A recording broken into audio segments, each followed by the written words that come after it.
What if I told you you only needed 3 items to be successful in an interview? It's structure, organization, and detail. And that's the reason for the visual of S.O.D. If you can always think about S.O.D when answering interview questions, you'll have massive success. So structure, it's really just about understanding what is the structure, what is the approach. Organization, this gets a little trickier. It's how we organize the information within the structure. And then lastly, and the most difficult part by far, is level of detail. How much detail are we going to provide? What do we actually need to say when structuring the details?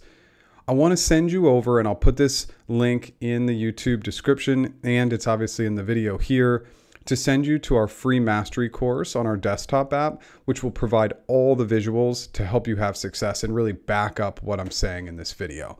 Item 1, structure. Of all the items, this is by far the easiest step, but oftentimes candidates don't come in with a plan, don't come in with a structure, and that's a critical point of failure. So for behavioral questions, questions that typically start with, tell me about a time when, provide an example of, what did you do in X scenario? You're going to use the STAR method. STAR method is simply situation, task, actions, and results. On the open-ended side, open-ended or hypothetical types of questions, these are questions that are going to start with, I want you to imagine, how would you, what are the, I want you to use the CFAS method. That's clarify, framework, assumptions, and solution. And oftentimes you'll have more than one solution. The most critical item to remember here is that missing any one of these steps within the structure is a really big deal. And within each one of these structures, there's only 4 items each. So if you can just do that as a baseline, you will do great in the interview. Let's get to the more complicated steps. Item 2, organization. Now you know the structure. Okay, great. And that's the foundation for creating a great answer. But how do you actually organize the information within the structure? This is a little bit more complicated, and I want to focus in on 5 really simplistic steps to help you get a little bit more organized. Step 1, all the steps. Do not leave out a single item. Leaving one item out will cause the rest of your answer to fall short. Step 2, in order.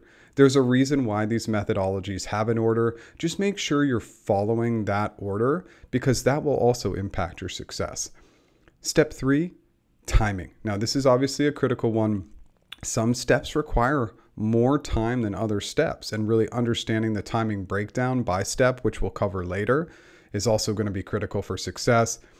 Step 4 is transitions. So how you organize the information and transition from one area to the next can also be critical, especially on the open-ended side. It's going to be really important.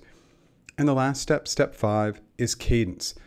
So cadence is all about pitch, tone, flow, and then building in pauses, building in space for your interviewer to kind of jump into the conversation. Again, that's a little bit more common on the open-ended side.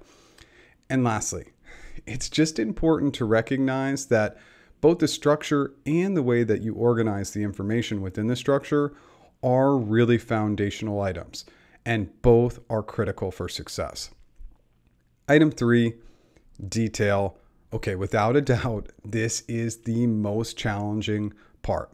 And I just want you to know, rarely is this item going to be perfect, even for the best interviewers in the world. Details are going to be left out. It's not going to be perfect, but here are a few items to focus in on, and let's cover both sides of the coin. So with behavioral questions, again, use the STAR method. So situation and task, this always comes first. Think about 30 seconds. Think about the situation as basically establishing credibility and providing context, but limited context. You're going to state your role in your company, detail any relevant people, processes, technologies, and then specify your key responsibility or responsibilities and define the timeline which you needed to do it. Actions, this comes second. Actions can be up to 2 minutes, and think chronological and holistically. So we're going to start by detailing any initial research, planning, conversations. Then we'll move more into the execution and testing phase. And then lastly, we'll do more on the launching, presenting, and any documentation. Don't forget that documentation piece. And the results, these come last. Yep, up to 45 seconds. And think about how this ties everything together and actually answers the question. So provide that key data, provide those key results, and back it up with numbers if you can, and then repeatability. Discuss any repeatable processes, strategies, technologies, relationships, any of those items. Let's flip over. When answering open-ended or hypothetical questions, focus on the CFAS method. So clarify, that always comes first. And the timing really depends on the level of engagement. It could be up to 1 to 2 minutes. Think about how valuable it would be to narrow down the information, and then ask a few questions at least, and this is going to help you identify some of the key ambiguities within the question. Now for the framework, this comes second.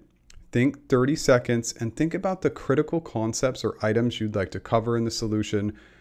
Briefly reveal 3 or more of these concepts, and make sure that these concepts are really connecting not only back to the question, but back to the role that you're interviewing for. Assumptions, these come third. Think again in about 30 seconds, and think about narrowing your focus to build connectivity with your interviewer. So we're going to confirm any details we got in the clarification stage, and then kind of make a couple of assumptions that are role specific. So again, we can build that strong connection and connectivity with our interviewer. The solution. Okay, the solution, again, oftentimes if you're giving a really good answer, there's going to be multiple solutions. This comes last. It's up to 2 minutes. And think about solving the question by one framework concept at a time and tying it back to the assumptions, and then the specific action or actions you would take to solve, correlating it back to the role. And then of course, you can be discussing pros, cons, success metrics, etc. Lastly, I'm throwing the link back up there to our desktop app, which has the free mastery course, which will show you all of the visuals that I just spoke about. To sum up, really just understand the basic structure. How do we structure these answers? Just get a little bit organized in how you're organizing the information, and then figure out the right levels of detail to really build connectivity with your audience. If you can do these 3 items, you will crush any interview. If you like my content, please like. If you have any comments, please comment below. And if you like my overall content, please subscribe.